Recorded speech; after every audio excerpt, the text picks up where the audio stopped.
Hi, everyone, and welcome to Gruff Talk, where each week we take a deep dive into all the ways we can feel better, look better, live better, and age better. I'm your host, Barbara Hannah Grufferman.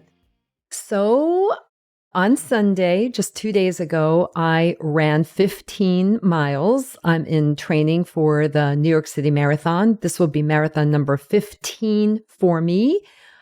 I'm really excited about that. What I'm really excited about is the fact that I did actually run 15 miles because since February, I had been sidelined with a pretty severe hamstring tear that had to heal. And so I had to let it heal. I couldn't run. I couldn't do anything really jolting. It was really horrible. It was frustrating, especially when you're used to running several times a week. I mean, I'm not an everyday runner. I've never been an every single day runner. I like to run maybe 4 times a week, 3 at worst case, 5 sometimes, but 4 is kind of my sweet spot. And anyway, so for months and months and months, 4 months to be exact, I couldn't run at all. And then just when I was able to run, and this was back at the end of May, I came down with COVID while traveling through Arizona. And again, if you are connected to me on social media, you've heard all of this already, but I'm just so darn proud of myself.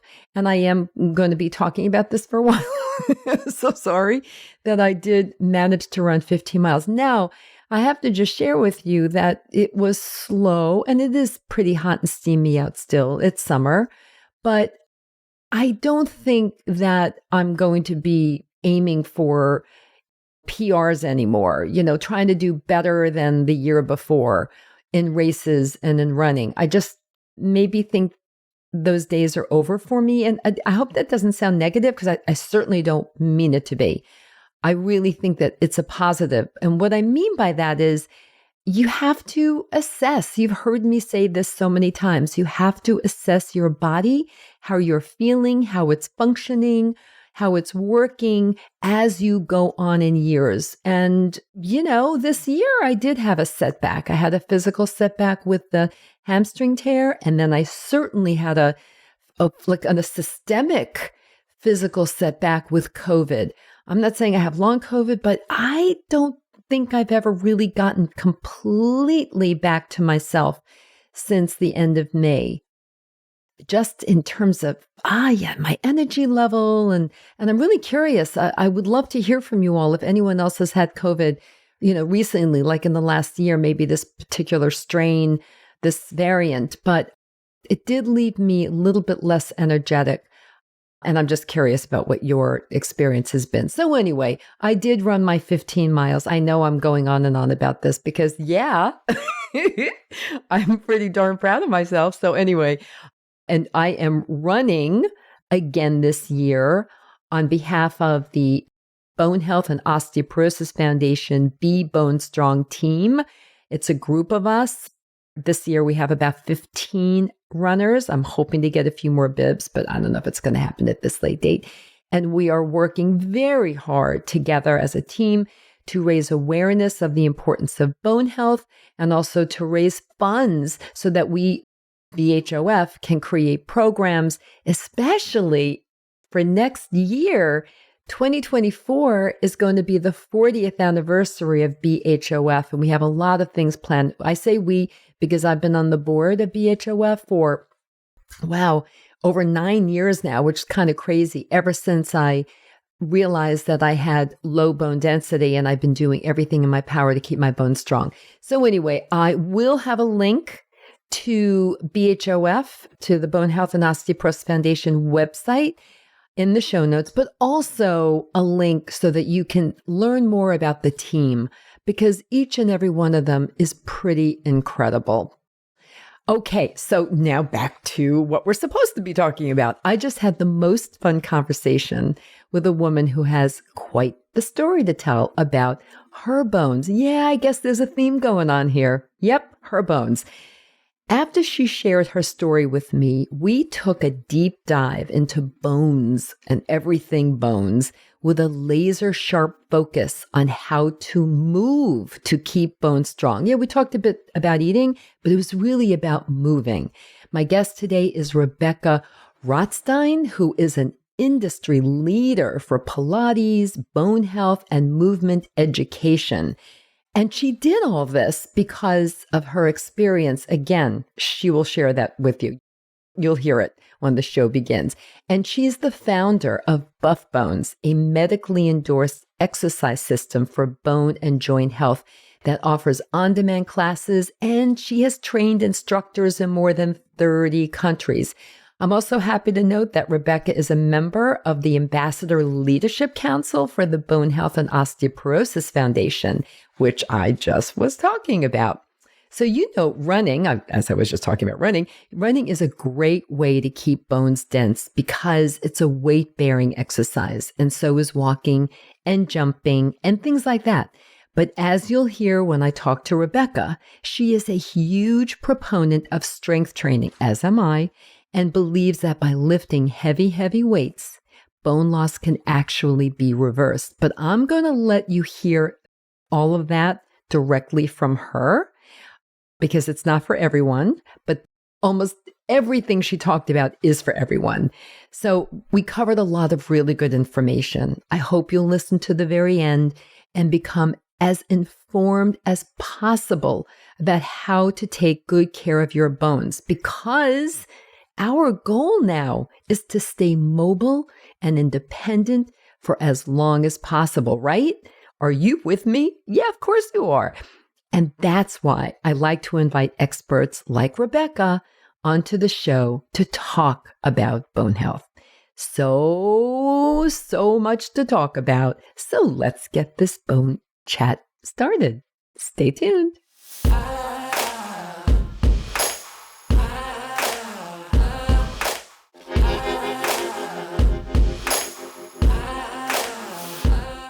Joining me today is Rebekah Rotstein, who is the creator of Buff Bones, which is a very special medically approved system of movement to help keep your joints and your bones and your muscles really strong and healthy.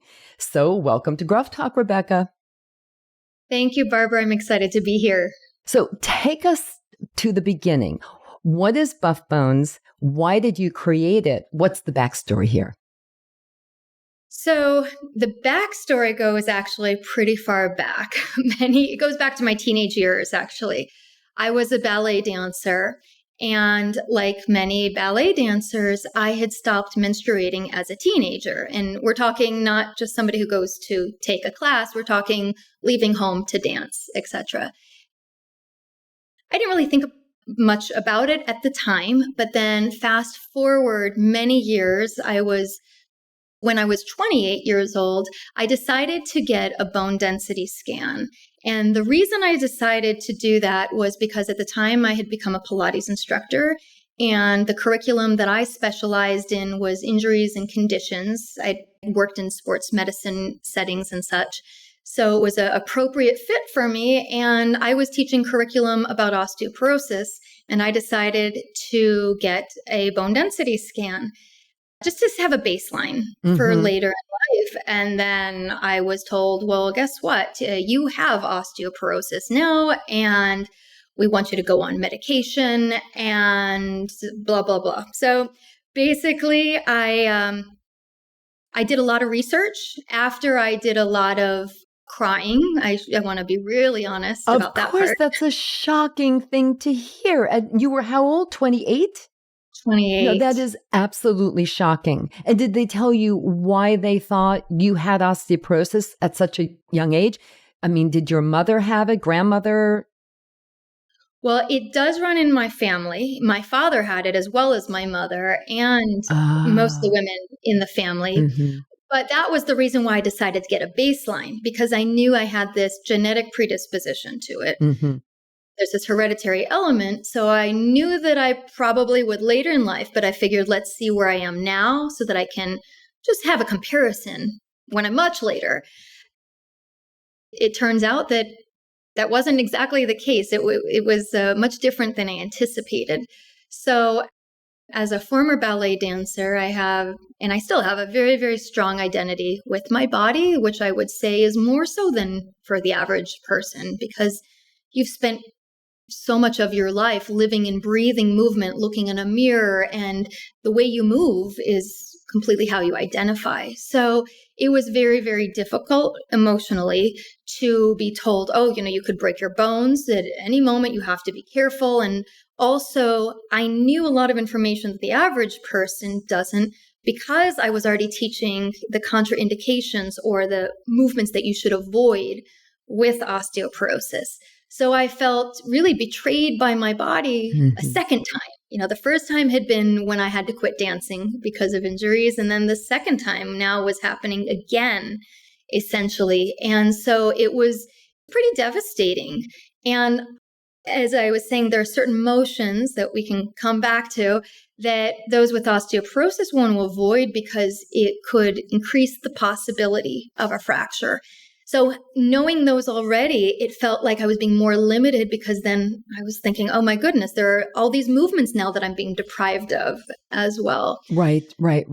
And but get back to what you were saying before when you first got the diagnosis and then they or he or she told you or recommended that you go on medication. What did you decide to do at that point? Well, the first thing I did in terms of action steps.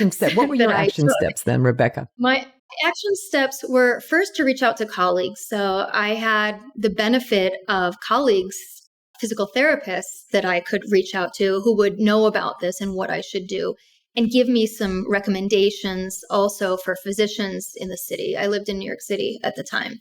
So I ended up making an appointment with an endocrinologist. And that was a huge turning point because he ran extensive blood tests and urine tests and identified that bone loss was not actually my problem. So the reason that had been suspected for the osteoporosis was, well, you probably just didn't build up your peak bone mass in those teenage years when you were dancing, because when you're not menstruating, you don't have estrogen running through your system. And estrogen is pivotal for that bone development. Incredible. And I just want to stop you there to remind people we've covered this a lot in other episodes of Gruff Talk and also in my newsletter, Menopause Cheat Sheet. We often talk about this, but peak bone mass is so important, a concept that's very important to understand, that as you were just saying, your bones really reach their strongest in your late 20s, early 30s. And then after that, this is for most people, they'll be at their strongest in your whole life. And then after that, they slowly start to get weaker and, lose density unless you're doing something very, very actively to prevent that. I'm sorry, continue. No, that's fine. And that's a perfect explanation. And so that was the understanding of it wasn't necessarily that I was losing bone mass. It's that I never built up my peak bone mass in the first place. And so through the tests that he'd run, there are a certain number of bone turnover markers, and they were actually fine. And the one thing that stood out, the only thing actually that stood out, was my vitamin D. So, and this is back in 2004 when nobody was talking about vitamin D. Incredible. Can I ask, what was it? Yeah. Do you remember? I want to say it was in the 20s. Yeah. I'm not, yeah, that's but low. I don't remember exactly. Right, but it was low. It was low is the point. And it was like under what, right now they still say, at least this is what I say from everything I've learned from the experts, it should be 35 at least. And everything over that is really, mine is very high. Sometimes, I think one time I went to my doctor 2 years ago for my DEXA, and he said, well, your vitamin D levels are like a tad too high now. Let's kind of bring it down a notch. I'm a big believer in vitamin D for a lot of reasons. Absolutely. Because, you can't get it. It's limited, the amount you can absorb from food. Right. So most people do need to take supplementation. And very frequently, I'm seeing now a lot of physicians wanting it in the 70s. Yeah. Yeah. So the point is it was low. And so I was basically under mineralized. And the other thing he also pointed out to me is that I'm really tiny. So small my bones are very Yep. small. That's a risk factor for osteoporosis. Mm-hmm. It's a risk factor, and yet it also is basically, it's like a handicap also at the same time, so that you're going to not automatically, you're more likely to be predisposed as having low bone density on a DEXA scan when you're smaller boned, which doesn't necessarily mean your bones are weaker, but they are thinner, they are smaller. So that was another thing that he pointed out to me, which I really appreciated. And then other things that I've learned since is that, there is a T-score, and then there's also a Z-score. And the T-score is what is usually typically used, but that is what is used for those who are postmenopausal. When you are premenopausal, they should be using the Z-score. And so basically, it is an age-matched comparison when they develop this score. And so when you're given the score of what your bone density is, it's usually looking at the T-score, but it should have been a Z-score that they were looking at with mine. So for those who are not familiar with it, you will basically see those two options on your bone density scan. Right. So it is something that I think people really ought to know, that if you are premenopausal, it's the Z-score that should be used, because you might be undergoing false alarm. And was that in fact the case with you? Or? No, they were looking at my T-score, and really the Z-score was what would have been appropriate. Right. The Z-score, because they were looking at the T-score and you had a diagnosis of osteoporosis, did you in fact have a true diagnosis? Were you truly osteoporotic? It would have classified actually as osteopenia. As osteopenia. Okay, that's the question. But okay. Mm-hmm. There's a couple different interesting elements to this story, one of which is that, and the second is that I did improve my bone density from there. So even though it was in a range that was considered osteoporotic at the time, I was able, regardless of what range that was, I was able to improve my bone density over the coming years. That's incredible. Really incredible. No, I don't think this is 2004. Mm-hmm. I don't know if they had the TBS score at that time. They did not. This is a fairly newish layer, I think is really the best way to put it in layman terms, that, I've talked about before and written about it, in fact, and I get that now when I get my DEXA. It's like again, layman terms, it's like a software layer. It's not a separate test from a DEXA. It's done with a DEXA, but not every healthcare provider office offers it, which Correct. Is why when I first found out about TBS, I made sure to find a doctor in New York City where I live who does offer it. And that's where I've been going for a few years now. And that's a really important tool now for people who might be borderline and are thinking about medication, because it really looks at like your bones at a different angle, if you will. And you might know about this more if you want to explain it, but the architecture, the microarchitecture of your bones. And it really also helps the healthcare provider determine if you really do require medication. Because for example, the example as it was explained to me, two women can have the same exact DEXA scores and T scores, but when you add the TBS layer to both of them, it could show one is the microarchitecture of their bones is a little bit different, a little bit stronger than the other one, and she may not need the medication. So I find that really absolutely fascinating. It's a wonderful tool that we have. And it's a shame that not every healthcare provider's office has it, but I agree completely with you. And it's actually been around for a while. So I first discovered it at the International Osteoporosis Foundation's conference in 2014. Mm-hmm. So we're talking almost 9 years now. Right. Mm-hmm. Yeah, at least 10 years. So mm-hmm. the founder and developer of the TBS was at the time, trying to find ways, because they already had the research to support it. And it was already being used, I think, rather extensively in Europe. And it was slower to be used in America. Actually, it's still not being used enough, as I just said. It's true. You're right. And that's because the developer was out of Switzerland. Correct. So he was living in Europe and trying to find ways to bring it to the US. And absolutely, it really helps you. It gives you a better picture of your bone quality so that we're not just reliant on the DEXA, which is the quantitative measurement of bone within a given area, but you're looking at the quality of the bone, like you're saying, the microarchitecture, an understanding of microfractures or microcracks, I guess is a better way of saying it rather than fractures, but microcracks in the tissue. And the quality is going to give you usually a better picture of the true ability of that bone to withstand external forces that could fracture it or not, right, that will make or break it, basically. Yes. And yes, it's a software that is placed using an algorithm that goes directly on top of the DEXA itself, so that you will get your DEXA score and then you will get your TBS score. And it's really fascinating because, as you've pointed out, it may show that your bone quality is actually better than you thought, or it could also conversely show that it's actually not as good as you thought. So it really helps in that decision-making process of what your next steps are and what your course of action will be. And everyone listening in, if you're interested in this, I will have links to TBS so you get more information in the show notes, but also Medicare does cover it. If you happen to be 65 or older listening in, Medicare does cover a TBS test as well, just so you know. Love it. So you were talking now about how you, and I want to get back to this.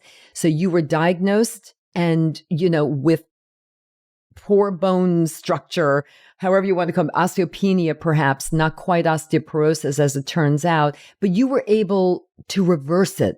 This is something that's of great interest to me and to the listeners. Can you talk to us about that? Sure. And I always like to give a caveat with that Sure. to explain that, I was in my late 20s and metabolic processes in the body for a 20-year-old female are very different than for, say, a 55-year-old female. Mm-hmm. And part of that is that I was still around that time of the peak bone mass. I still had estrogen flowing freely through my system.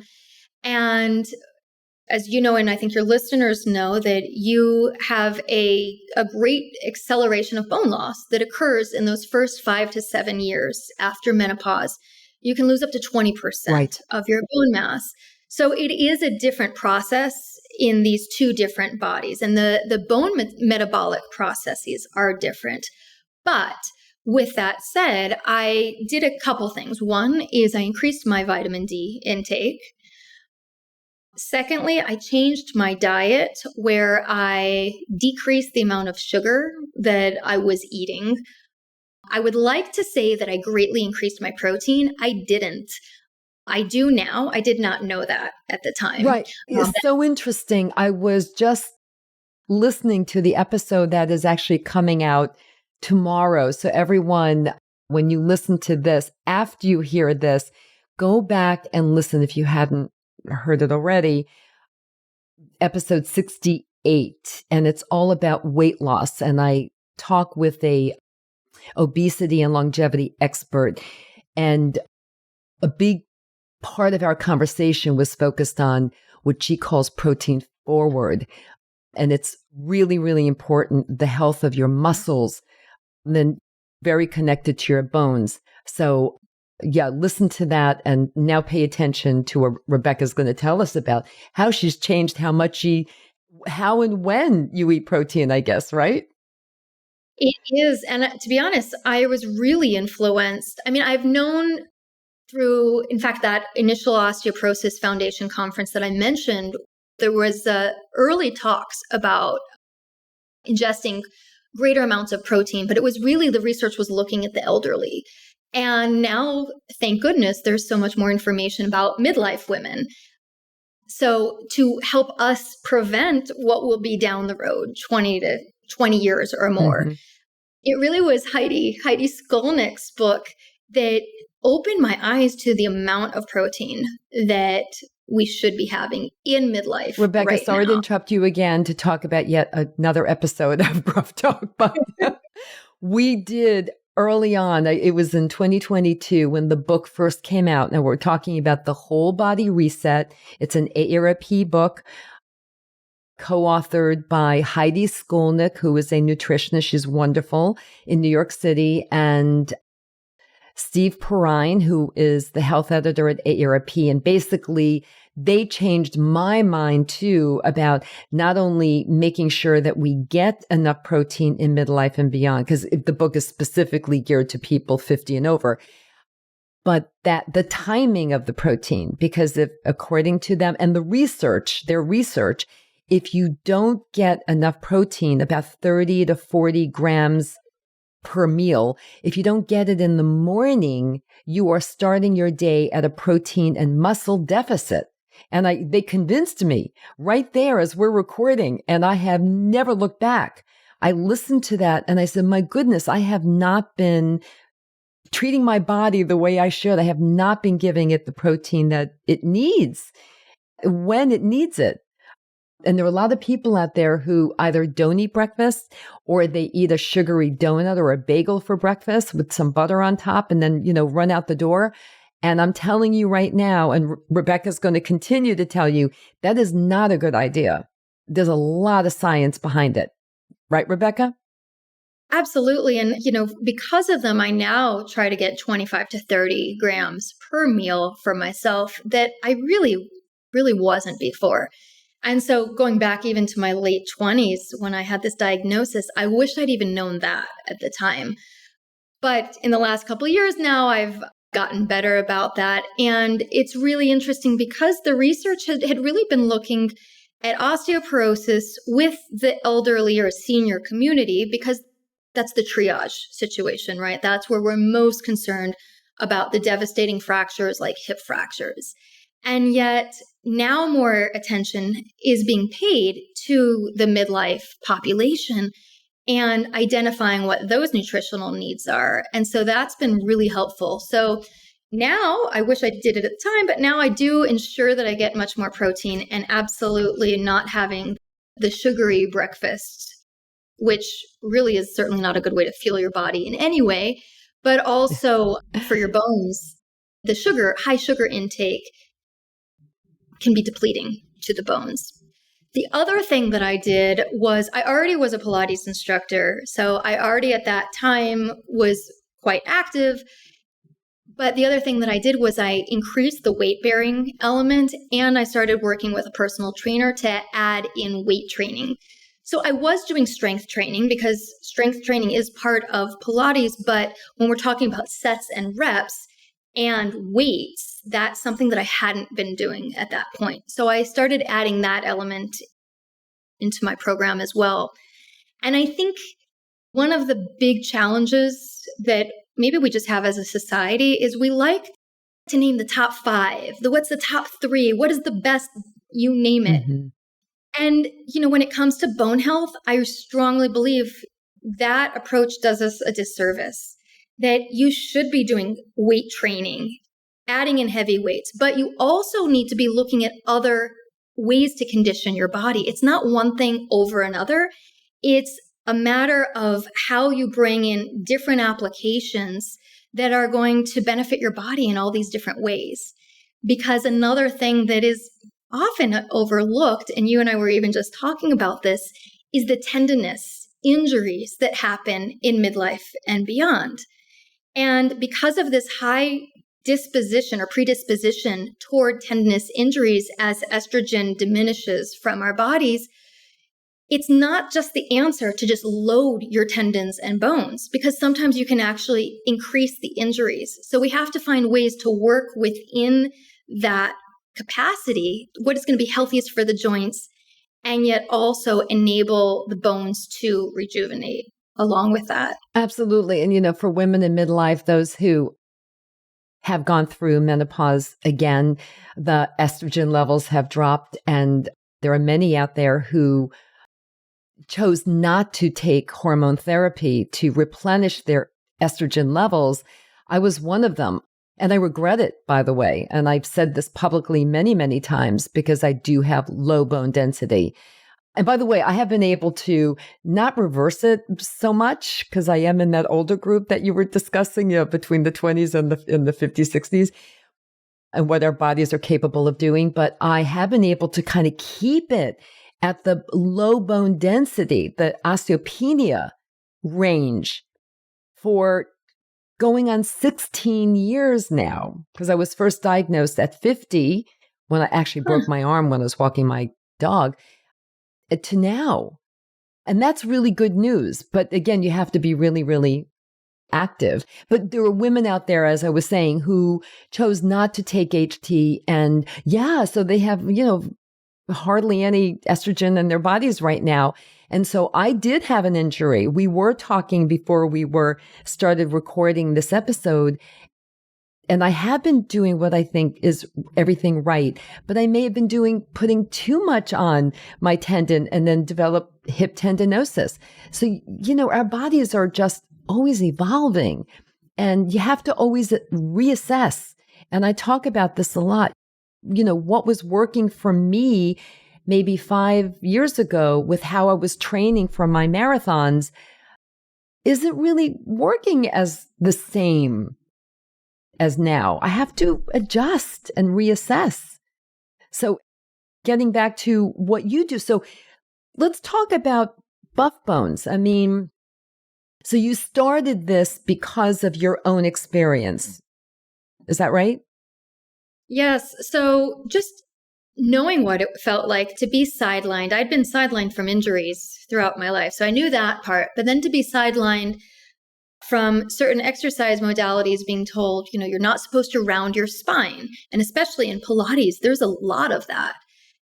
I thought, well, let me think about what is going on for all these midlife women, specifically was who I was really interested in, that are really overlooked. There's a glaring gap, like a gaping hole in the exercise community for them, because there were boot camps for those in their 20s and 30s. And then there were these senior classes where they were just seated in a chair. And neither of those were appropriate for women around the time of menopause and even through their 60s. And I wanted to create something that would be encouraging and empowering for them, but also not like in a typical Pilates class where they would be told, oh, you should not do this, and then you should not do this, and then you should not do this.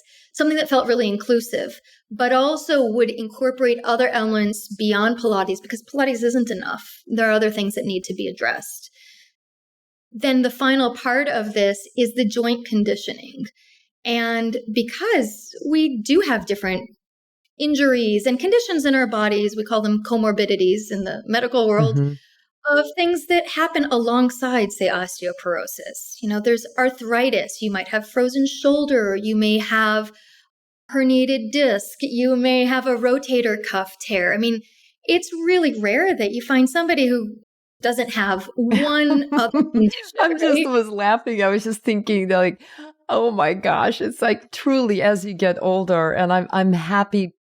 It's a gift to me to be getting older. So let's just kind of put that out there. It's a gift.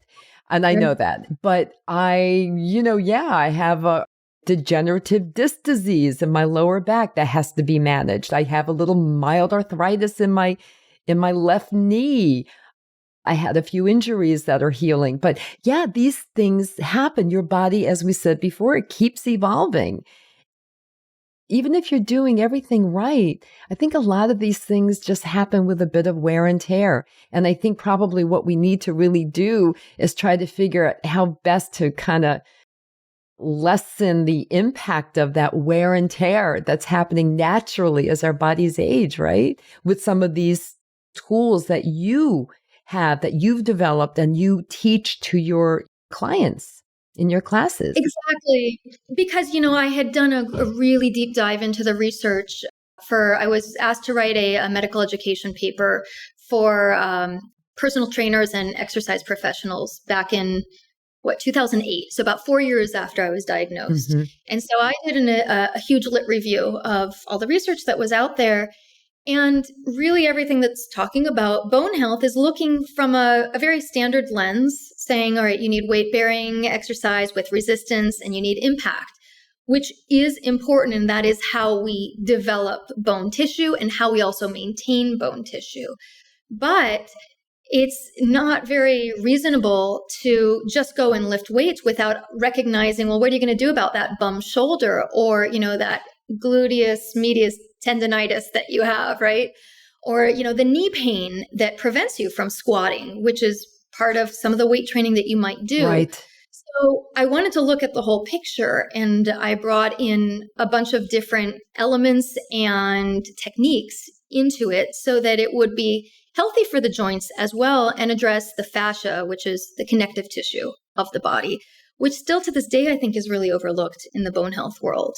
And then bringing in certain elements of what we know as motor control. You hear about this in the physical therapy and rehabilitation world, but basically it's the sequencing and timing at which muscles fire, and having appropriate timing and sequencing so that you're really matching the activation of your movements with the demands that are necessary for it. So I brought in these different elements, and I think it's really the combination of all of these things, along with, of course, balance work, which we know is critical for bone protection. My mantra is no fall, no fracture. Yeah, exactly. Mm-hmm. So, the more we could see the body, from my point of view, the more we could see the body in this entirety as it exists and not look at it piecemeal, the better off we are. And that is for bone health, but also even for joint health. So, you were talking about how the body sometimes just breaks down and wear and tear, right? And I do believe that's the case, but I also think it has to do with the way we use our bodies. Mm-hmm. So, I was just having a conversation this morning with a colleague about you could be doing all these deadlifts, and that's great for your bones. But actually, if you're not organizing the body well, you're actually going to be taking excess strain, let's say, on one area without it being balanced out. And then maybe after a certain number of times, it's like the straw that breaks the camel's back. That's when your body says, you know what, no more. I'm done. Yep. And the injury occurs. Yeah. So I believe that bone health is more than just lifting weights. And I do want to come back to the discussion of heavy weights in a moment, but that it has to be about conditioning the entire body and how the body functions, and really appreciation of it as well, because then it becomes less of a chore.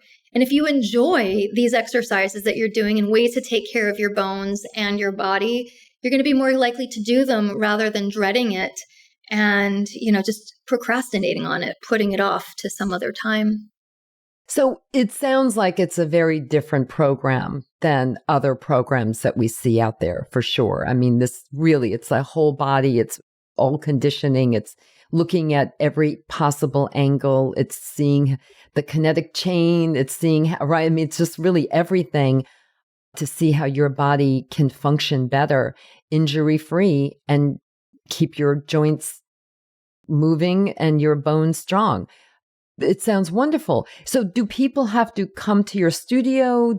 I think you also train other experts to teach their own clients. Is that right? So that, because I know that you're not in New York City, you're elsewhere. And if people want to, like, I'm sure right now people are getting very excited hearing about what you do and what you offer. How can they even participate? So through our website, you can find all the information, which is that if you're an exercise instructor, we offer trainings and we have a whole certification and membership program, continuing the education from there. Then we also have direct-to-consumer options. So we have on-demand and online programming. So people can find it online, or if they want to, some people want to just work with somebody in person, that direct communication. And so you can find one of our licensed instructors. We have people around the world. So you can find all of that throughout our website. Oh, that's really good. Because I also think that, for something like this, that's so important and maybe even a little complicated, because we were, you were just saying it's more than just kind of lifting heavy weights. Could be a little overwhelming to someone. So to get that one-on-one, I know that's what I would definitely want to have, is a one-on-one for sure. So your program, in your opinion, is it specifically geared to people who are trying to prevent osteoporosis and further bone loss, or those who already have osteoporosis, who have the disease, or really both? and you just It's tailor. both. Yeah, I mean, I created it really for people who have it so that everything you do is safe. You don't have to worry about curation because we do it all for you, essentially. Mm-hmm. And so, yeah, it's really for anybody, whether they're looking to prevent it or whether they already have bone loss. And, that brings me to something that you had mentioned before that I really want to clarify as well, that it used to be thought until just a handful of years ago that really we can only halt bone loss. And then research in recent years has actually showed that you can, through very specific training with very, very heavy weights, you can actually increase your bone mass after menopause as a woman with osteoporosis. But those are not the type of weights that you're likely to have at home. So when you're doing a home exercise program, unless you have, your own gym where you have, 75 pounders and such of different types of weights, you're probably not going to be able to do that at home. So I want to clarify because it also is a really valid goal to just maintain what you have, like what you were saying. That's completely valid. So there's a lot of terminology in question out there, I think, that I want to kind of clear up. That is your goal to increase your bone density? Not really. Your goal is to stop fracturing or to prevent fracturing in the first place. Right. Now, you can do that by maintaining the bone density you have. You could do that by increasing the bone density that you have. But it used to be thought that you couldn't actually, with exercise alone, increase your bone density. And now it's showing that you can. However, it is limited in the sense that you have to be lifting very, very heavy. We're talking about 80 to 85% of the max that you could do in a single rep with one exercise. It is very heavy. And you're right. I mean, most people don't have equipment like that. I mean, some do, of course. Most do not. And also, I would think that you would want somebody near you when you're lifting such heavy weights. You should be supervised, especially if you're not used to doing that, right? Exactly. You definitely want to be supervised with that. Mm-hmm. Mm-hmm. Well, tell us more about it. I'm personally very fascinated by this, by the fact that you can, in fact, studies have shown you can, in fact, reverse it. And I think that's very good news for a lot of people. I just don't know how many people are actually going to start to really commit themselves to lifting such heavy weights. I don't know, maybe a lot of people listening in will definitely do that.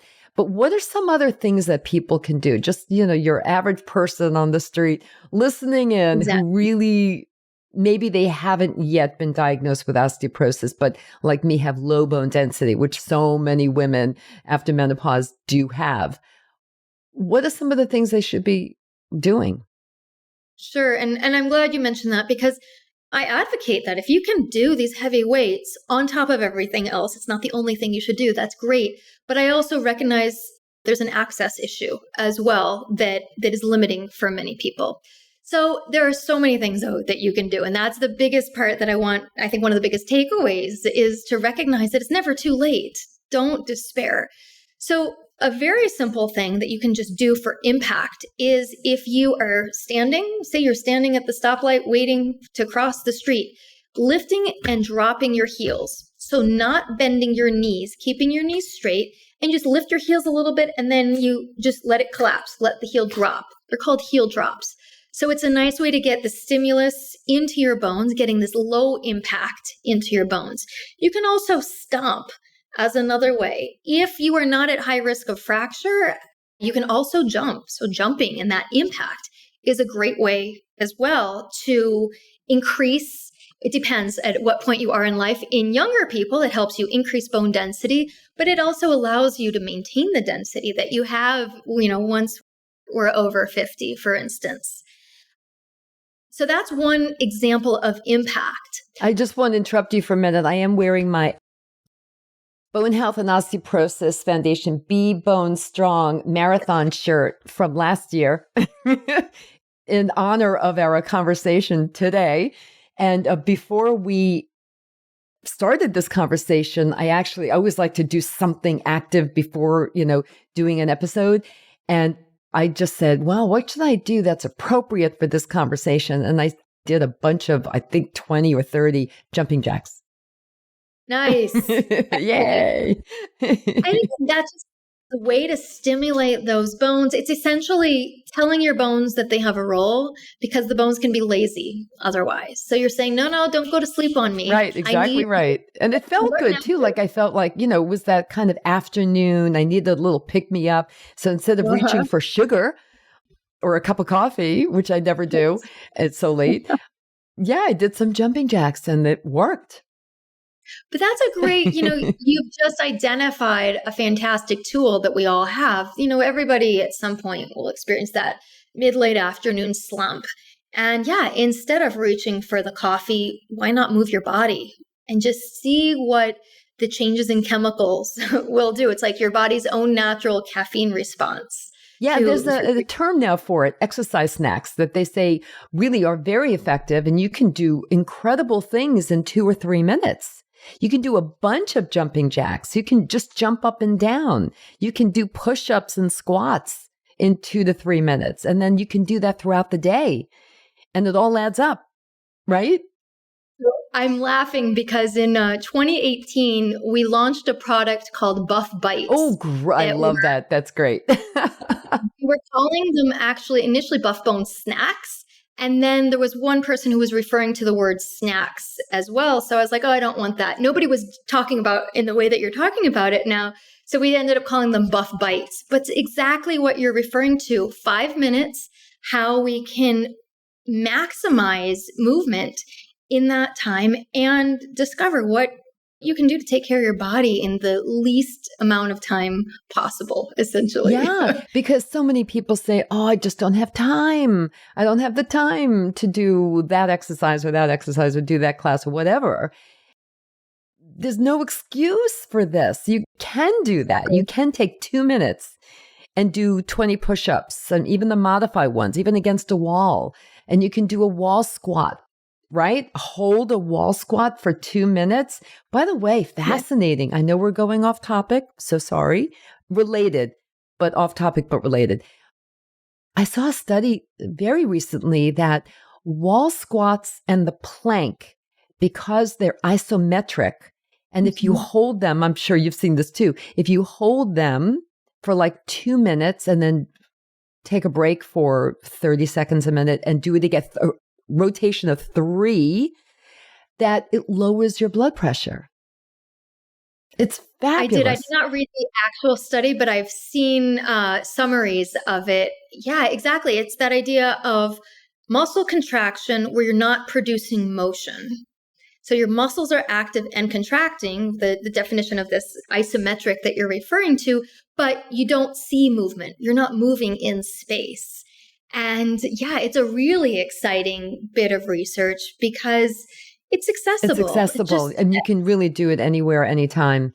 I give talks around the country, and in fact, I'm going to Nashville next week to give a talk, and I always like to do the plank. The plank has become more well-known now than when I first started giving these talks, that people knew to go, no, what's a plank? And then I would, high heel shoes and all, I'd get down on the floor and demonstrate. So I may have to do that next week. I don't know. I'll wait and see. But I'm always game to do it. And people always think it's so funny. But it's one of those things you can do anywhere, anytime. I know it's not lifting, the 75, 80 pounds, which will take going to a place to do, and maybe with someone spotting you and showing you how to properly do it. But these other things you can be doing, everyone. And you're so spot on. Well, you're so spot on. It's really about what is accessible to you. And even if you don't have access to weights, you can always use your own body weight for so much. Right. So, you'd asked about a couple exercises or things that people can do. Doing a plank is a great thing, but the problem is you have to be able to build up to that.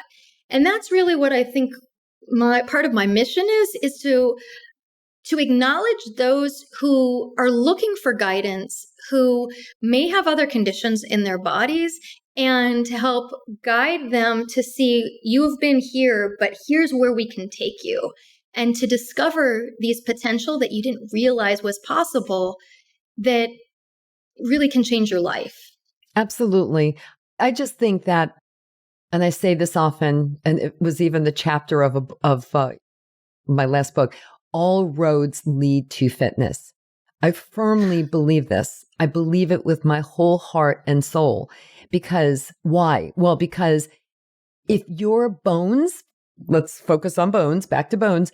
If your bones aren't what they could be, if your muscles, if you've let your muscles go, and that is much more easily reversed, as we know, right? You can build back your muscle more easily than, not to say you can't with your bones. You can, as we now know. Right. Muscles are a little easier. But if you don't focus on them, you can't age better. You just can't. Right. My goal in life now that I'm close to 67, is to be mobile and independent for as long as possible. And to do that, I know I need to focus on my bones, my muscles, my joints, all of this. Everything we've been talking about so far is what has to be the focus. Has to be. Absolutely. And the good news too, because then people go, oh my God, yeah, but I'm one thing about my heart and my brain and blah, blah, blah. Yeah, sure, me too. But here's the good news. Everything we're talking about benefits your heart, your brain, your weight management, your skin, your mood. I mean, I could go on and on about that. Right. So don't be overwhelmed. Just think of it very holistically. You'll be helping yourself to age better across the board. Right, Rebekah? 100%. You know, it's interesting. I was taking a dive into brain health research last year for a big webinar series that I was giving that is actually continuing even this fall. And I was amazed to discover these parallels between brain and bone health, that so much that is good for one also correlates to the other. And there's also there's some pathophysiology similarities, meaning the reasons that they break down actually can have a similar causality as well. So I think you bring up such a great point that you can be addressing all these different organs and systems of your body simultaneously. Absolutely. Through movement and exercise. Absolutely. Absolutely. And, you know, for your heart, I know a little cardio is good. We haven't really focused so much on cardio. I'm a runner and, you know, that's my cardio, but you do get cardio when you're doing a lot of these other things too. Don't forget. So We're not saying that you need to spend hours and hours every day doing all of these things, but you know what? You do have to put in the work. You do. There's no magic amulet. No. And that's where I come into the enjoyment factor of how can this element of movement and exercise be pleasurable, so that it doesn't feel like a chore, so that it's something that you enjoy, and not even just enjoy after the fact because you feel better afterwards, that you actually can enjoy it in the process as well. Yeah. I do find great joy personally. I didn't until it became a habit. And I'm a big believer in habits, and I'm a big believer in the whole process of creating a habit, which is, you know, it starts with a thought. Oh, I'm going to go for a run tomorrow, or I'm going to go for a walk for 30 minutes after dinner. To a thought, to action. Yes. You actually do it. To habit, it's not going to be a habit until it's completely ingrained into your brain and your body and your life. Then it's just a one-off. You know, going for a 30-minute walk after dinner is a one-off. That's going to be nice for the moment, and then that's it. But to create a habit, you have to keep on doing it. And then when you keep on doing it, you'll be amazed at the joy that it will bring you. I get such great joy when I'm running outside. I'm not a treadmill chick at all. I go outside. You're in nature. You're outside. You're seeing the world. You can kind of solve the world's problems in your head as you're running. Whatever works for you, you know, whether it's biking, swimming, a little cardio is a good idea. Walking, great thing. And by the way, all of these are really good for your swimming, less so, but all of these other things, and biking even a little less so, but like running, walking, jumping, all of those things are actually good for your bones, Absolutely. You know, weight bearing. Yeah. And it's so much about that habit creation. You're so spot on. This was, in fact, so we created last year, launched a 10-day challenge, which is what we consider the entry point into the Buff Bones method. And it literally was designed for what you're talking about, so that you have 10 days straight in a row. I mean, you can do it any way you want, but to try and build that habit so that it becomes something that you're used to doing. And maybe you set up aside a certain time of day, or maybe, you've put something in your calendar, but when it becomes part of your life, it's like brushing your teeth. It has to.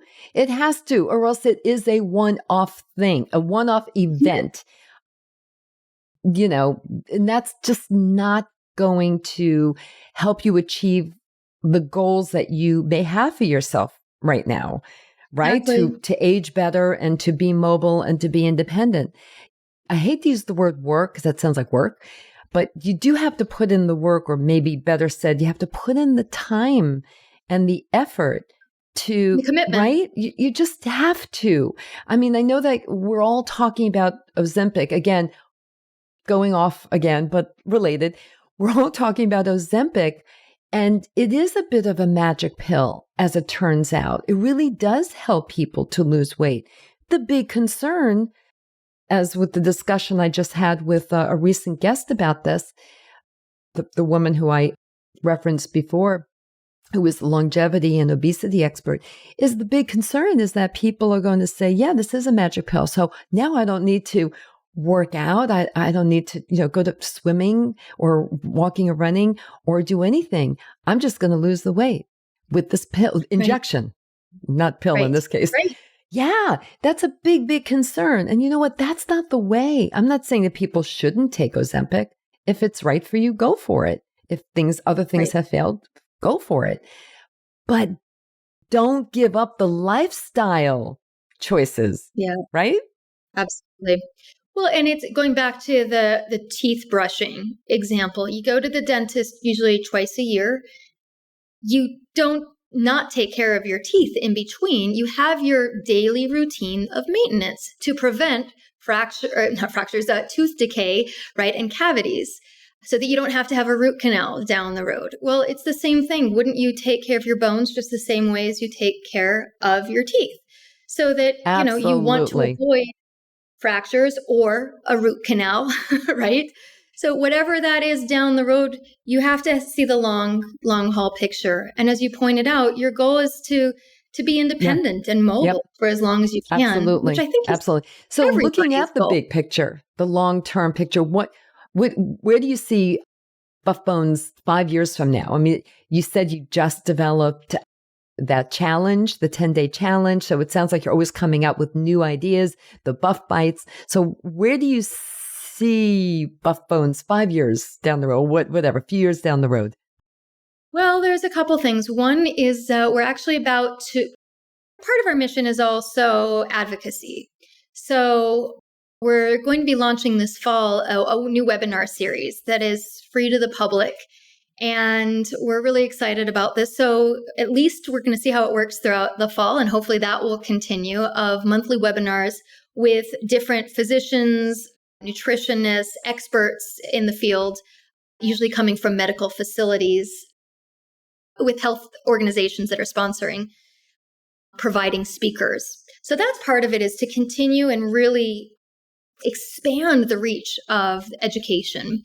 Another is, I would say, I would love to have more research behind us. We've been involved in one research study, and then another research study from a very prominent research study was using our material and published in 2021, I believe 2021, where we do have now evidence showing statistically significant improvements in functional performance and muscle strength. And so I would like to have more research and be involved in it. Yes, as for well. sure, as you should be. Absolutely.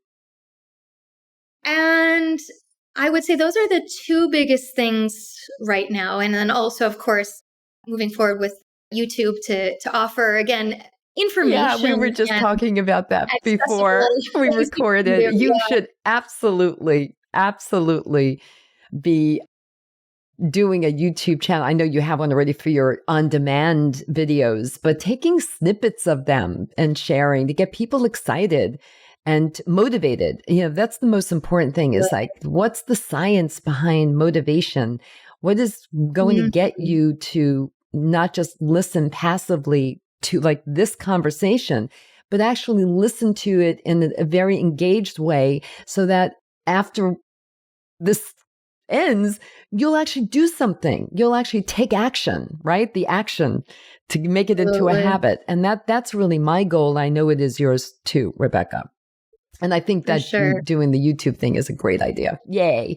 I'm totally in favor of it.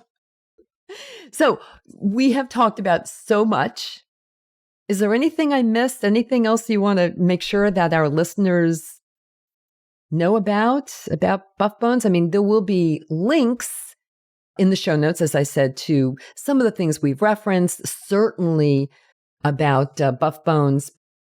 And are there a couple of takeaways you want to make sure people really, really, really remember from our conversation today? Because we covered so much.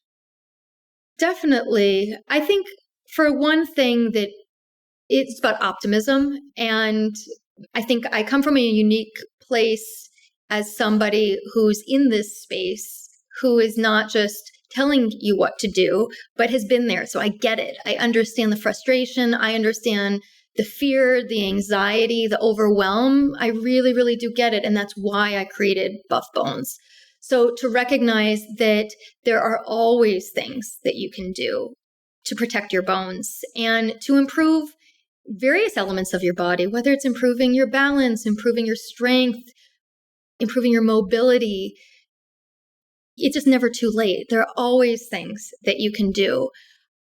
The other things that I would say is remembering, as I mentioned, your bone density is important, but that's not really your goal. Do you really care that your bone density is higher if you still fracture? No. Like, you really want to think about not fracturing, or I should say, you really want to avoid fractures. That's your main goal. So keep your eye on the prize. And bone density is important, but that's not everything.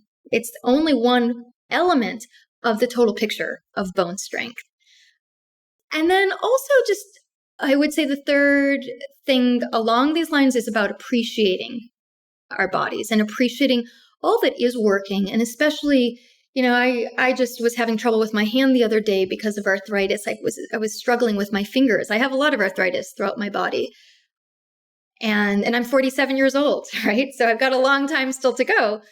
But there are still all these other things that are working properly. And to keep that in mind, and that element of appreciation and embodiment is a major element of what I want to advocate and what I want people to understand and take away, which is also why this idea of full body conditioning is so pivotal. That it's not just one thing that you hear that you should be doing for osteoporosis prevention or management. There are so many different things, and there are plenty of resources, myself, but others as well, to guide you. So to recognize there are options, and your body is still working properly in so many ways by the mere fact that you are functioning and you're alive. Yeah. That's very optimistic. Yes, you're so right about that. And remember, I just want to add in, our bodies are always evolving. And so a reassessment, maybe in partnership with a healthcare provider, certainly how you're feeling. Or do you have new aches and pains that need to be looked at and discussed with a healthcare provider? All of these things are really important as we get older. I mean, again, you mentioned how you know about this because you went through it. And I too went through it, continue to go through it. I have new aches and pains, every year something pops up that I have to reassess and figure out. So, and how to move my body in the most efficient way and the most, in a way that will keep everything strong and solid and keep me injury free. I mean, I think that's also my goal in addition to being mobile and independent. And I also want to remind everyone about that TBS score test, if you will, that can be layered onto your DEXA. I will have a link about that. You may want to discuss that with your healthcare provider the next time that you have a DEXA. And I also want to remind people of vitamin D. At the very beginning of the conversation, Rebekah told us about her vitamin D story and how important it is and how important it has been to her recovery from bone loss. So, Rebekah, thank you. This was really, really great. Really wonderful information. And I hope you'll come back. And, you just always have new information to share. And I want to make sure that you're going to do that YouTube thing. And I'll make sure I share it with everybody. Thank you so much, Barbara. It's been a pleasure. And yes, I'd love to come back. Okay. Thank you again. Thank you.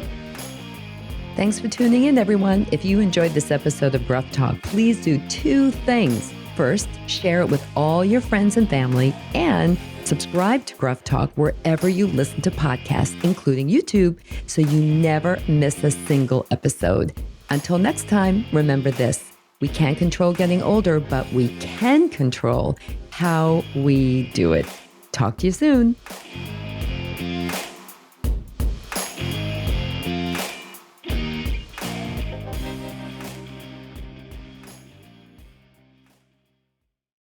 Age Better Podcast is a proud member of the Sound Advice Network.